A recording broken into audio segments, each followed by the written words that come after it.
Hoy es la solemnidad, la fiesta litúrgica, la solemnidad de la encarnación del Hijo de Dios. Y el Padre Pío dice que la encarnación del Hijo de Dios es un exceso de amor. Un exceso de amor. Dice el Padre Pío: oh, qué exceso de amor, que todo un Dios se haga hombre para salvar a los hombres. Bueno, pues de la mano del Padre Pío vamos a entrar en este retiro del mes de marzo. Vamos a intentar en esta tarde meditar un poquito en esto, ¿no? En el exceso del amor de Dios. Y como contraparte, cómo muchas veces nuestra respuesta es tan escasa, es tan raquítica, es tan medida, en el mal sentido de la palabra.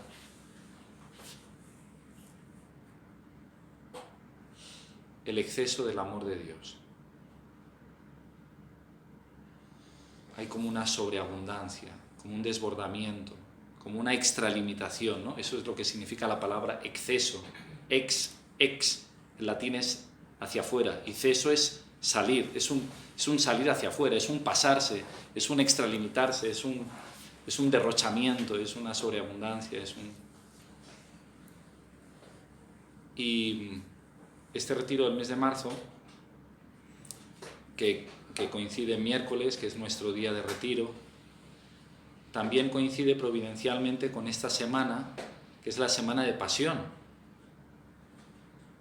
que es la semana que la liturgia nos hace adentrarnos, meditar en el corazón sufriente de Jesús, y nos hace contemplar, en casi todas las parroquias estos días se está realizando la novena a la Virgen Dolorosa. Bueno, pues en este marco en el que nos movemos vamos a intentar meditar un poquito en este exceso del amor de Dios, en este desbordamiento, en esta extralimitación. Porque todo empieza en lo que leeremos después en las lecturas de la misa. San Pablo dirá en la carta a los Hebreos que cuando Cristo entró en el mundo, cuando el Verbo asumió la naturaleza humana, dijo: aquí estoy, oh Dios, para hacer tu voluntad. Y en este misterio de la relación entre el Hijo de Dios y su madre, es primero el Hijo y después la madre. En el orden natural es primero la madre y después el Hijo. Pero aquí no, aquí es primero el Hijo y de tal palo tal astilla. En la dimensión divina, ¿no? El Hijo, que desde toda la eternidad está volcado hacia el Padre,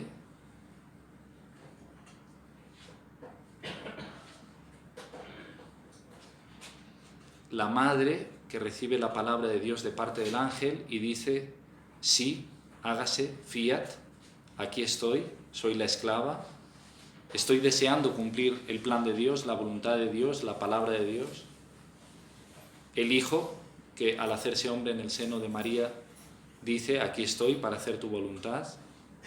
Tú no quieres sacrificios ni ofrendas, pero me has preparado un cuerpo. Y en este cuerpo, en la realidad de esta naturaleza humana, que asumo como Hijo de Dios, voy a desbordar mi amor por los hombres. Voy a excederme, voy a extralimitarme, voy a sobrepasarme, ¿no? Este es el panorama, ¿no? Este es el plano en el que nos podemos adentrar en esta tarde. Y viendo todo como Dios lo hace, y viendo cómo Dios actúa, pues nosotros somos tan cutres, tan agarrados en nuestra respuesta a Dios.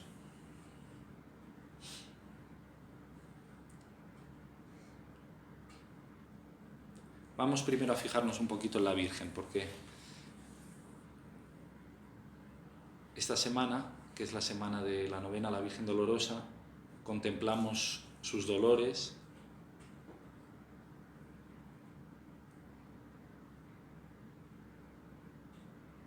porque ninguna madre en el mundo ha sufrido lo que ella ha sufrido, porque ese hijo es hijo de Dios, es hijo de ella, pero es hijo de Dios. Entonces el dolor de María es un dolor que no es un dolor meramente natural, como el de una madre que pierde a un hijo, como el de una madre que sufre los desprecios de su hijo, las dificultades de su hijo, las enfermedades de su hijo, los desprecios que caen sobre su hijo, sino que además ella, ese dolor, este es el misterio de María, ¿no?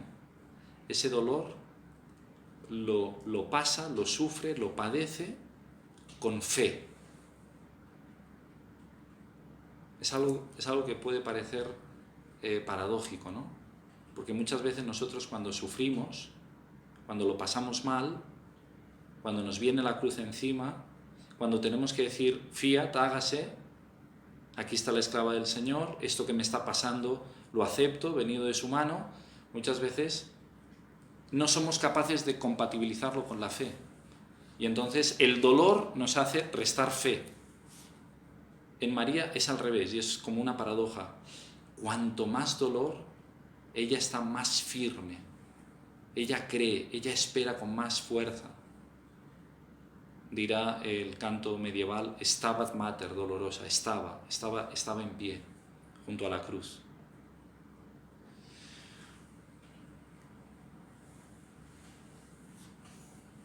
Cuando ella le dice al ángel,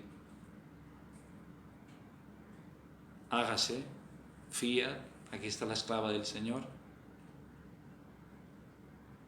ella sabe perfectamente que le está diciendo sí al plan de Dios con todo lo que supone ese plan de Dios.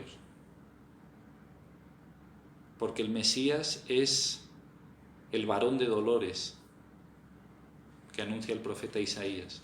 Y ella cuando le dice sí a Dios, sabe a lo que le dice sí, sabe a lo que se está comprometiendo.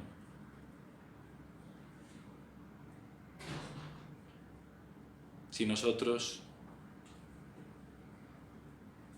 hubiéramos sido consultados por la Santísima Trinidad aquellos días, oye, mira, que quiero mandar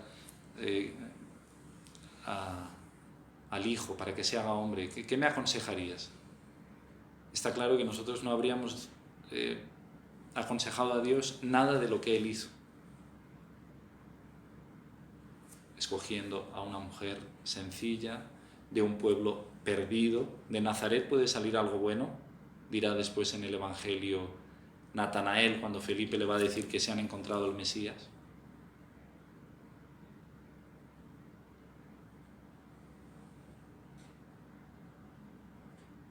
Poniendo en apuros a María porque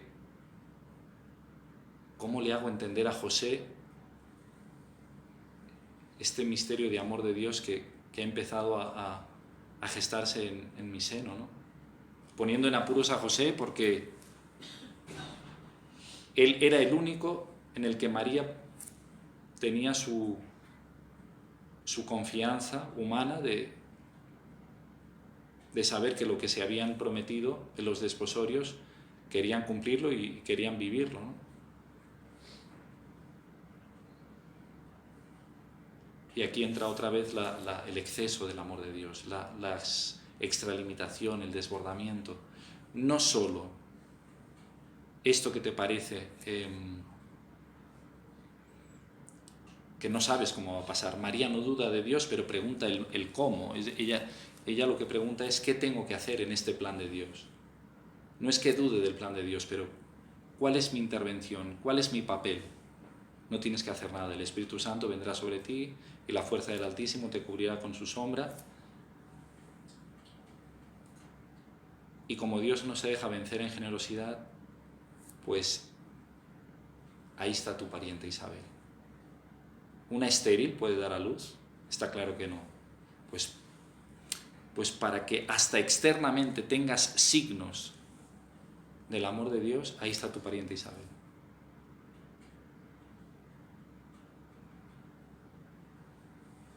Y después el mensaje del ángel a José, ¿no? No temas, José, la criatura que hay en ella.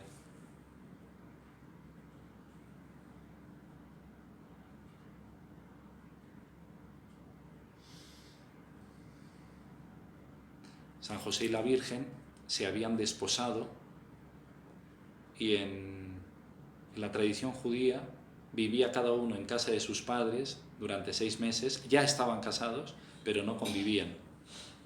Pero eso no implicaba que no pudieran convivir, pero María y José prometieron no convivir y prometieron vivir un matrimonio casto. Por eso la angustia de María, ¿no? ¿Qué va a pensar José?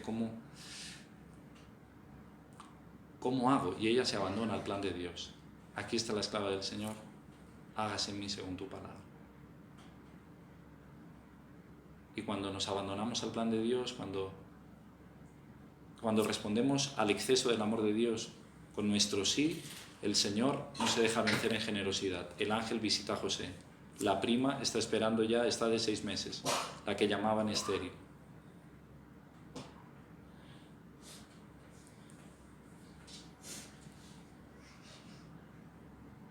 Bueno, pues este primer punto nos tiene que hacer pensar muy seriamente esto, ¿no?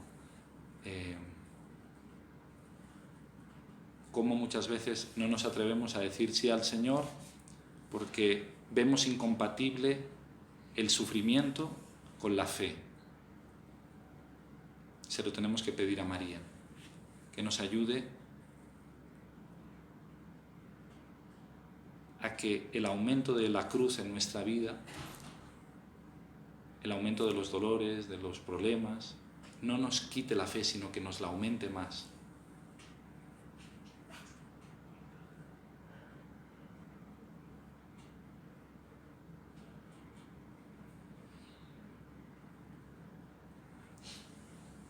Y en un segundo punto podríamos meditar en ese corazón de Jesús que empieza a existir en su naturaleza humana en el seno de María.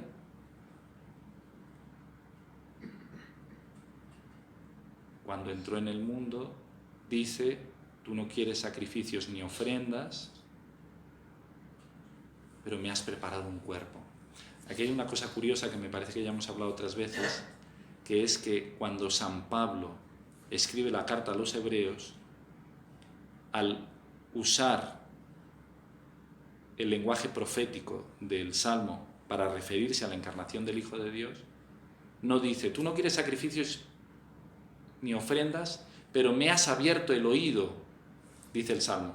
Pero San Pablo usa la versión de la Septuaginta, que cambia y dice, tú no quieres sacrificios ni ofrendas, pero me has preparado un cuerpo. ¿Por qué? Porque el exceso de amor del que habla el Padre Pío, de Jesús por nosotros, es concreto, es palpable, es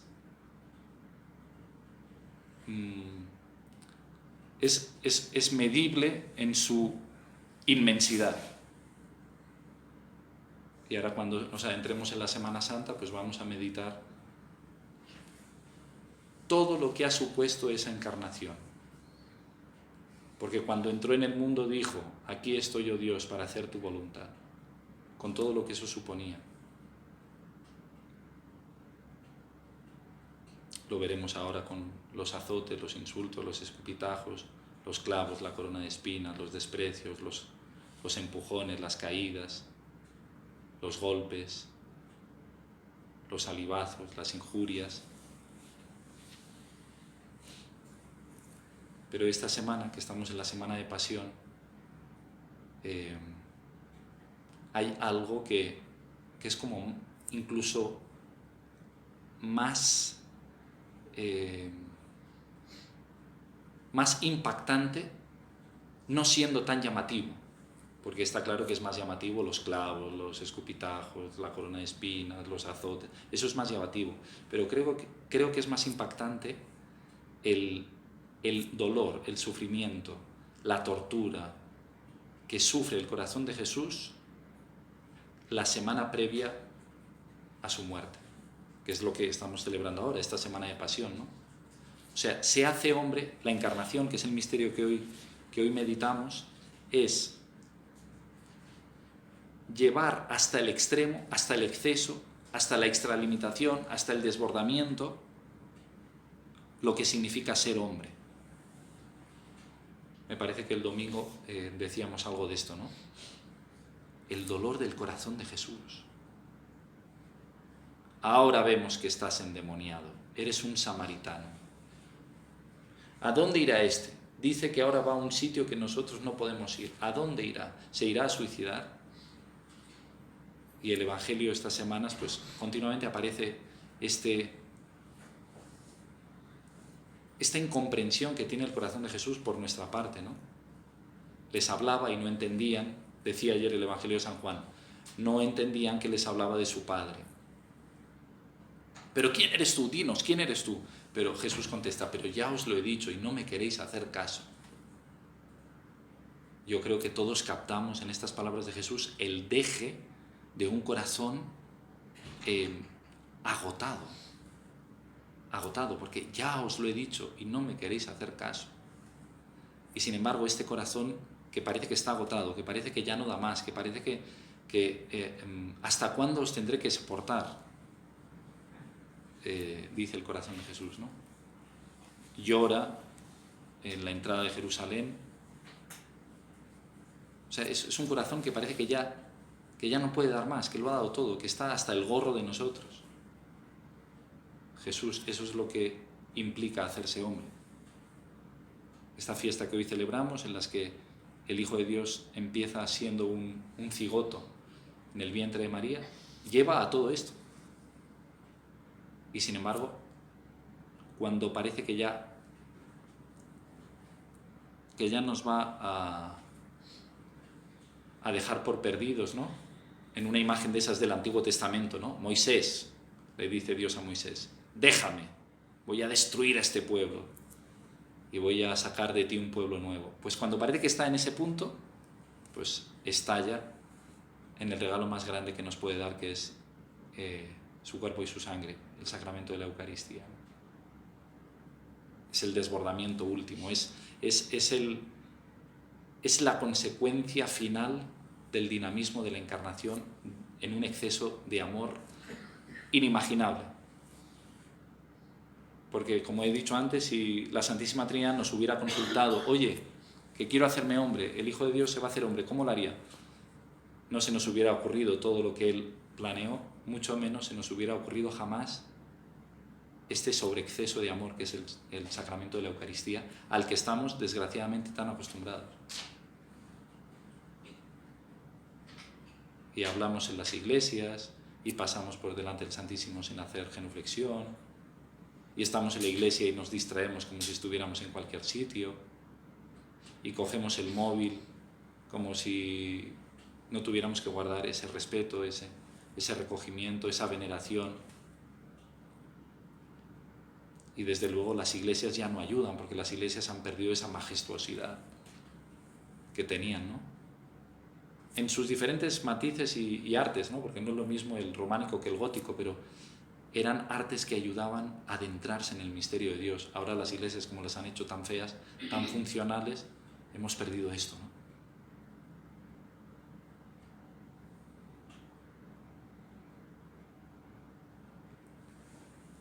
Un último apunte que tiene que ver con esto del dolor del corazón de Jesús.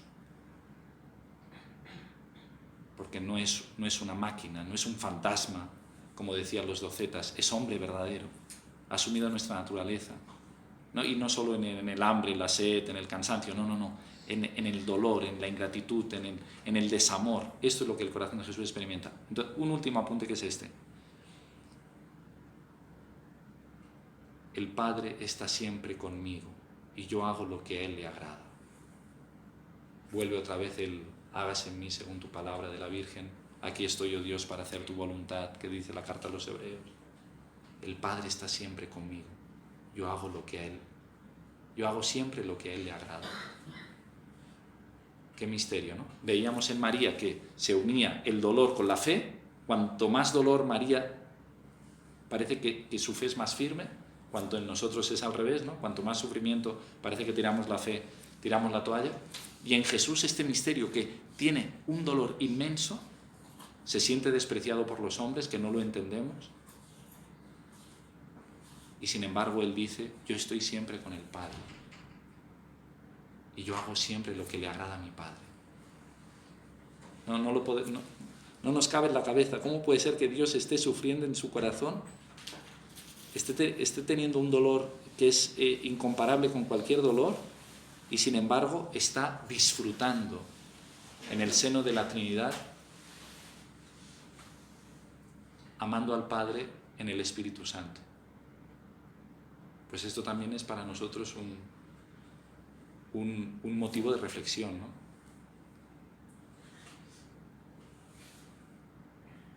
Cuando venga la cruz y cuando vengan las enfermedades, cuando vengan los sufrimientos, saber buscar esa unión con el Padre, en el Espíritu Santo. Porque por el bautismo somos Cristo, formamos parte de su cuerpo y Él nos ha adentrado en el misterio de la Santísima Trinidad.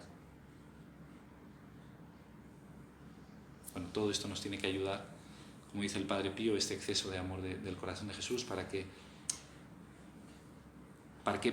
aunque no lo consigamos hacer, por lo menos que digamos, Señor, tengo una vida demasiado natural, demasiado naturalista, demasiado baja, demasiado horizontal, que esta fiesta de hoy, en la encarnación del Hijo de Dios, meditando este exceso, este desbordamiento, esta extralimitación del amor de Dios, nos haga, por lo menos pedirle al Señor, Señor, sobrenaturaliza mi vida, eleva mi vida,